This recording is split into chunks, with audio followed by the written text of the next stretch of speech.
What's going on? I'm Kyle, and this is Mukhtar. We've got some Match Madness to talk about today, some NBA action, and Mike tries money grab. Ooh. Let's get started with some March Madness, though. Let's do it. So, the other day, Marquette played Murray State. I think it was like a 5 seed versus an 11 seed or something like that. 5 seed, 12 seed, something. Ja Morant, who plays for Murray State, fantastic player. He's been all year. He's projected to go in the top 3 of the draft. Averaged 24 points per game, 10 assists per game all year. In the tournament, the first game of the tournament, he showed up to play. Oh, he's got it. He's good.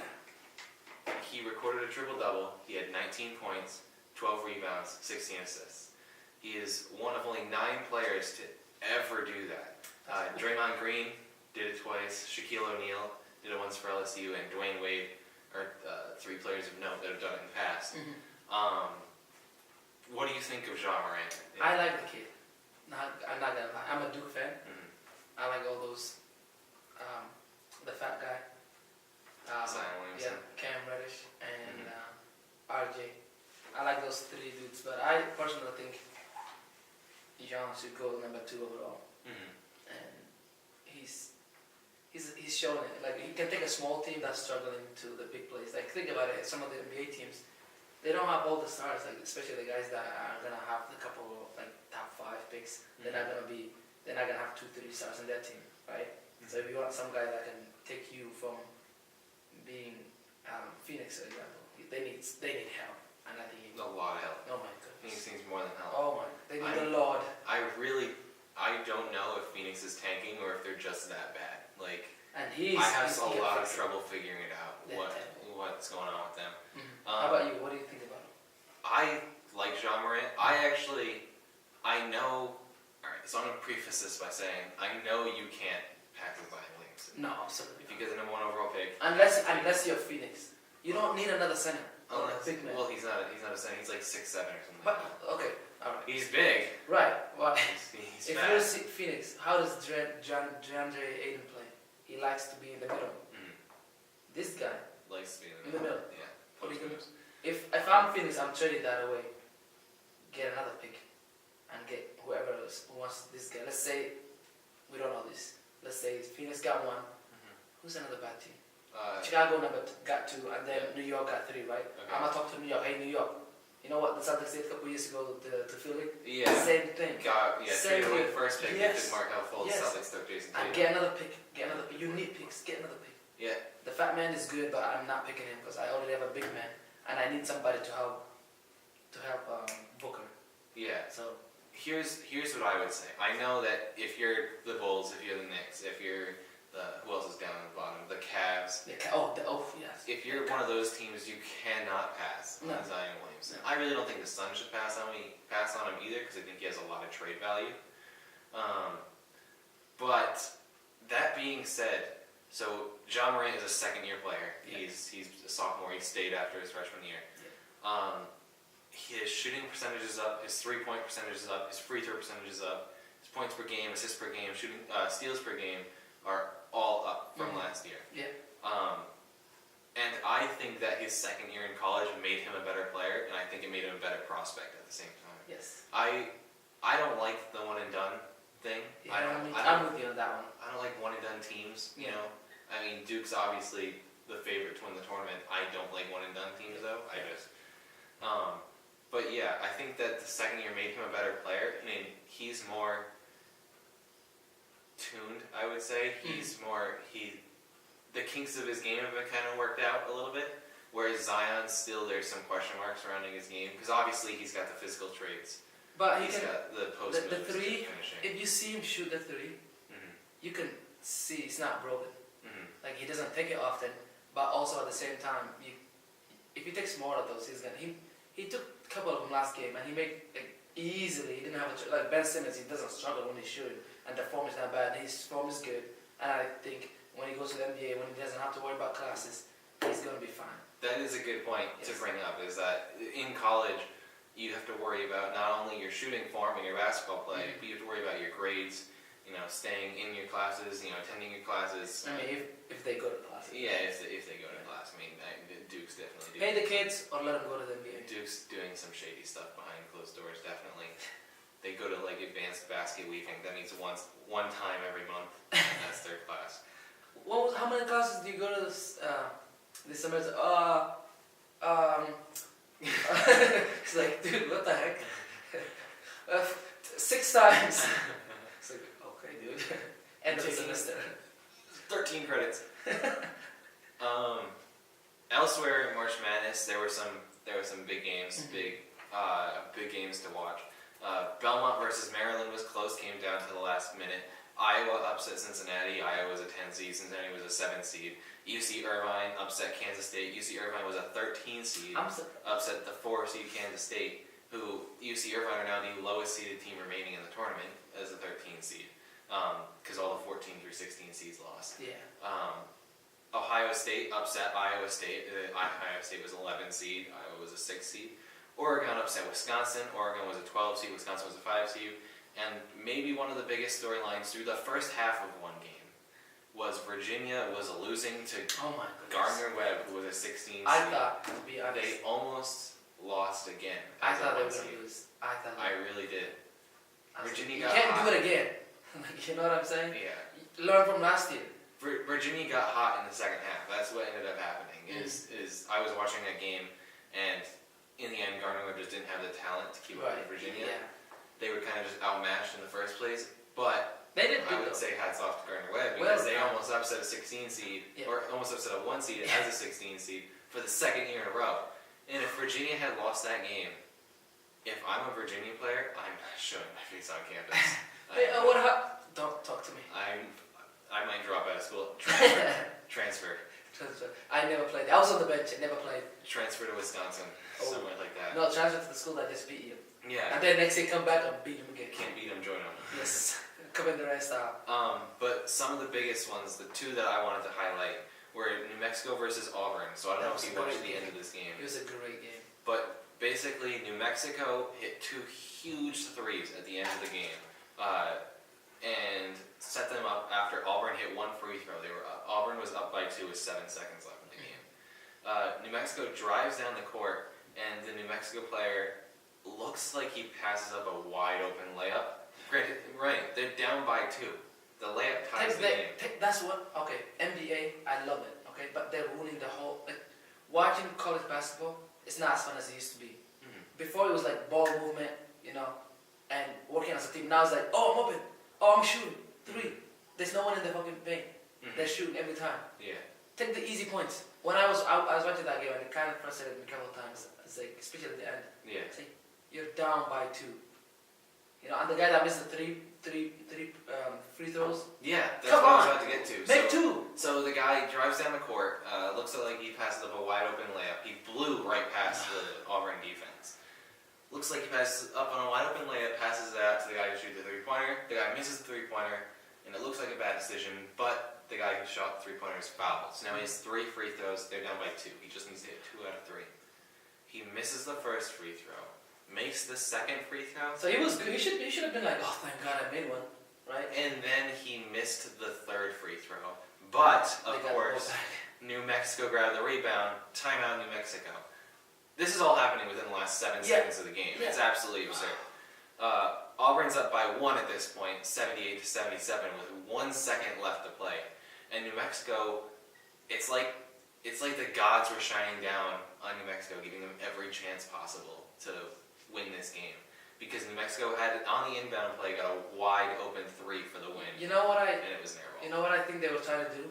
They were scared of going to overtime, and they were trying to win the game instead of tying the game up, get the easy points, and then worry about the next thing after. Like before the 3, the guy was open. He could have literally went up. He's like, no, you know what? I don't want to go to overtime. I'm gonna pass it, so we can win it with a 3. Yeah, and they missed. But the thing is, you've competed with the other team the whole game. Why are you scared? The Exactly. entire game. Like you don't need to try and win now. No. You've competed with them all game. If it's tied, let's say 70-70, right? And open, drive with 5 seconds left. You're like, oh, they're gonna hit a 3 after. I understand why you would pass. Like even if you miss, the game's still on, right? You have to defend and so on. But you were down by 2. It's open. You need 2 points. Get the 3 points. to be fair to the guy who passed up on the layup, apparently he's listed at generously 5'9", so he's not a tall player, and he's in the paint, so he's probably thinking, I'm going to get blocked from behind. Doesn't want that to happen, so he passes it out. At the same time, you can't be afraid to take those shots. If you're in that place. Exactly. If I'm the coach, I'm not saying anything to that guy. It's like, he's already beat himself, I had it, passed, and now we lost. Yeah. And I like Urban. I was kind of scared. I was hoping they wouldn't make the shot too. But at the same time, I was like, you get a chance. Oh, you get another chance. Nope, you got another one. Nope, one more. And nope, absolutely, one more. in 7 seconds left in the game, So many chances. I had like 6 heart attacks. I'm not gonna lie. And I don't think, a lot of people are placing the blame on this guy who passed up on the layup. Didn't look too good for him. The guy that missed the free throw. What are they called? What's their name? Free throws. They should. Make 2. Yeah. Shaq. Don't make 1. Don't even make. If you gotta miss both, don't even make 1, bro. Yeah. You have 3 chances to make 2. Yeah. Miss 1. Okay. The thing is, I don't think enough blame is being placed on him because I think that you can't blame it on 2 players, obviously. But at the end of the game, people are piling it on the guy who passed up on the layup. But the guy who missed the free throws, he choked. At least someone was on the other guy, and he was short. Let's give him the benefit of the doubt, right? Yeah. But the guy that was at the free throw, he was there alone at the same time. Yeah. You can kind of understand the thought process for the guy that passes up on the layup, afraid that he's gonna, get LeBron James chased down blocked. Yeah, it's like no way. Yeah. No one's here. Okay. So LeBron James. You can kind of give him a pass on that. A little bit. You can understand where he's coming from. The guy who missed the 2 free throws though Bro, you get 3. You have an opportunity to win the game. You literally just need to make 2. You had the opportunity to miss win the 1. game. You had the chance to win the game. It was okay if you missed 1. That would have been fine. He missed. You know what I thought when he missed the first one? I was like, yeah, he's done. He's not. Yeah. You can't. You gotta make the first one. You can't go into clutch free throws and miss the first one. You're not welcome to the show. Yeah, not welcome to the show. Not welcome on the clutch team because you don't have it. No. Elsewhere in March Madness, Nevada was upset by I can't remember. I don't think that Florida. Florida. I don't think it was an upset though. I think they were kind of. The thing, okay. And so Florida's the better school. the reason why I listed it as an upset is because last year Nevada, with pretty much the same players, made it to the Sweet 16 with this group. Yeah. Now they're a 7 seed. They're a higher seed in the bracket, and Was Florida 10? their offense. Florida was a 10 seed. Yeah. Okay. And their offense was fantastic. They averaged 81 points per game. Like they're a very good offense. I don't think the story here is how they got upset because Florida is a good team. Yeah. It was supposed to be a tight match in the first place. It's a good matchup. So there's these 2 brothers that play for Nevada. They're the Martin brothers. There's Caleb Martin and Cody Martin. Yeah. First of all, they confused the hell out of me because they are the brothers that they like. Everything's similar. Everything's the same. Their hairstyle is the same. Their beard's the same. The way they dress is the same. I bet they have the same girlfriends too.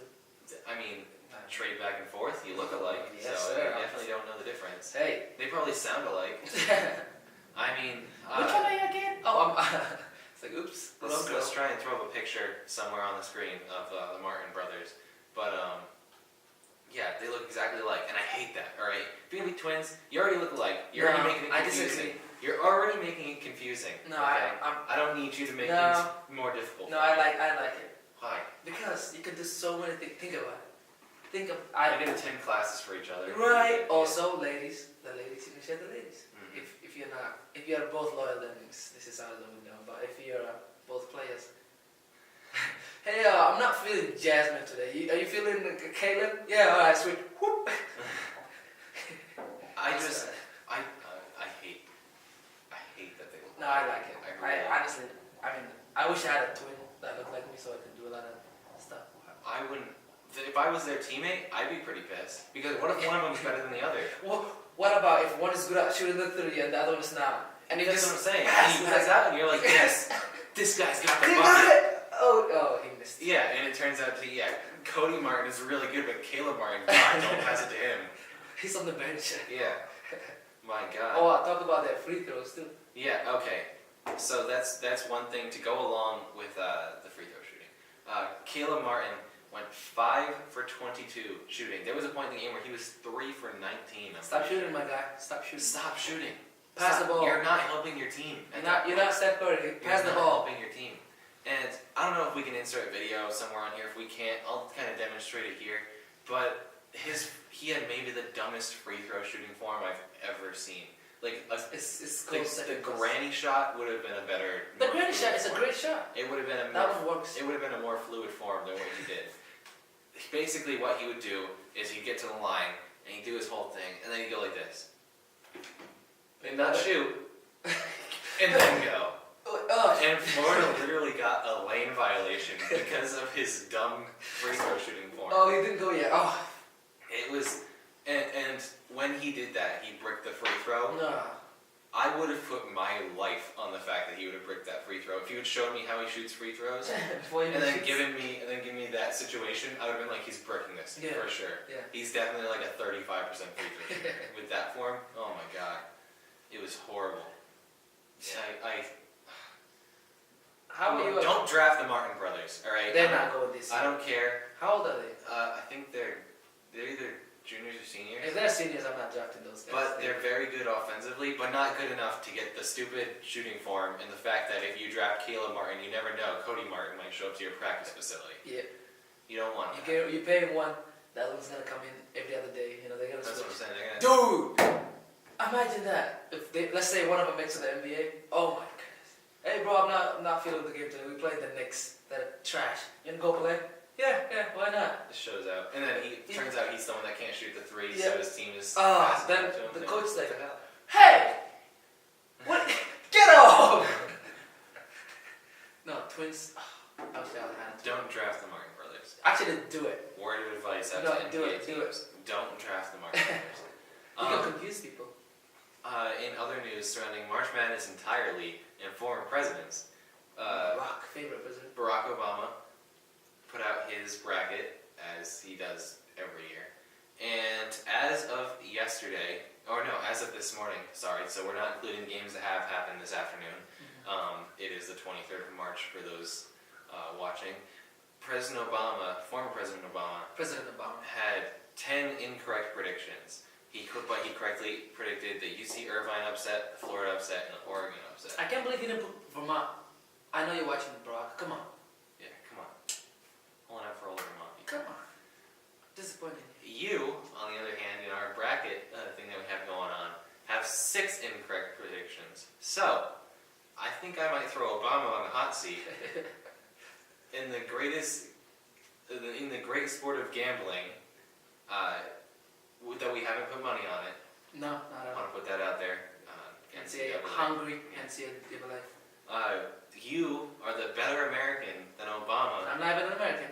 because you have a more accurate March Madness. Oh, I know why. Why? Let me tell you. He's from Kenya. Mm-hmm. Obama's from Kenya. I'm from Somalia. Okay. Duh. That's my done. Where's my mic? Controversial. So yeah, I wanted to congratulate on you. Thank You're you a true American hero. Yeah, and better than Kenyans. And a better American hero than Obama, who was the president of the United States. I came here when I was 11, and I am a better American than him. He was here all his life. And finally, something that happened during the tournament yesterday. I don't know if you heard about this, but Tom Izzo, the coach from Michigan State, there was a video of him screaming at the player, and it went viral, and people were like, "Oh my God, Tom Izzo, what a horrible coach, what a horrible coaching style." I just want to say, Yeah, both of us agree on this, by the way. yeah, if you have ever played a competitive sport, you have definitely had a coach like this. A coach that screams and everybody has had a coach. I don't care how old you are. I don't care what sport you play. Even swimming team has this. Bro. Everybody has had a screaming coach. And I can almost guarantee that 75 to 85% of the time, you win a lot of games with And that most coach. of the time they're right. Because they hold you accountable. Mm-hmm. It's someone that you don't want to disappoint because you know you're going to have that punishment. And people are out there saying, this is no way to coach, this is no way to coach. Michigan State have won a lot of games with him coaching. I'm a Michigan State fan, by the way. They have won a lot of games. Keep doing your thing, coach. And the player came out, the player that he was yelling at came out, and someone put online that, this is what you sign up for when you go to Michigan State. Players know that, and they're okay with it. And the player put out online that, yeah, he was okay with it because he knows what he's getting into. Yeah. And that's the way some people motivate players. Some players are motivated that way. Some players don't like to be yelled at. No. You look at someone like Kevin Durant, would never survive under that. He's gonna commit suicide. He would probably take to one of his burner accounts and gross Tom Izzo. Would you? They have a lot of different coaches. I have had multiple different coaches in my lifetime, and I had one guy that in high school, a club team, he would roast you in front of everybody. Mm-hmm. But at the same time, you're like, I know what I did wrong. I'm gonna fix it. And if he yells at you and he doesn't tell you how to fix the problem, then that's one thing. Yeah, but if the guy's yelling at you and at practice he's showing you how to do things, he's making a better player, everyone else just shut up. Let the coach do his thing. He's coaching. There's a reason why he's getting paid and we're not getting paid. Mm-hmm. You know, because he's good at this. Yeah. I mean, sometimes they might go over the line. But yeah, it's one thing. It's one thing for a coach to just be out there saying, you know, you suck. You know, Mourinho. You know, you have no place on the court. Get off the court. You know. But if he's saying like, why aren't you getting back on defense? You know, you need to put some effort in or something like that. That's coaching. That's definitely coaching, yeah. And some people have different deliveries. You look at someone like Jay Wright on Villanova, has a very different delivery. He's very laid back. He like Brad Stevens, doesn't scream a whole lot. Yep. And then you look at someone like Popovich. Popovich will get into you. I think one of the reasons Kawhi left is probably because of and that. one of the reasons he's good is because of Pop. And it sometimes it fits players, sometimes it doesn't fit players, but that's okay. But you shouldn't shun a coach just because they coach like that. No. Like, you can't be soft. It's right? the same with parents. Like, you have different types of parents. Mm-hmm. One style of parenting is not correct, right? Mm-hmm. I mean, there's one we all prefer. Yeah. But just because you do this different doesn't mean that whatever that person is doing is wrong. Exactly. You know, respect the other coaches. Exactly. And it's like... And they're still on. They're moving on. They're moving on. They're moving on. If they lost, obviously they've won a lot of games with him as coach. And I just hate how soft some aspects of sports have gotten. The generation we're living on, there are way too many people that are soft. Oh, we can't do this. Oh, we can't do that. That's what I'm saying. Stop. It's like sometimes you need to have your coach really get into you, you know, and force you to adjust what you're doing and fix your game and be more efficient. And there's nothing wrong with that. Not basically, what I'm saying it's called being accountable, and he's holding you accountable. Yes. And like you said earlier, you signed up. If the coach comes to your house and you know what it's like, and you already seen him on TV, you know, you watch. Everybody watches Michigan State like before they even join. If you're a good player, you're watching the teams you're gonna go to. You know the coach's personality before you go there. Exactly. And if you sign up now, don't complain, bro. And it's not like Tom Izzo is a nobody. He's a pretty famous basketball coach.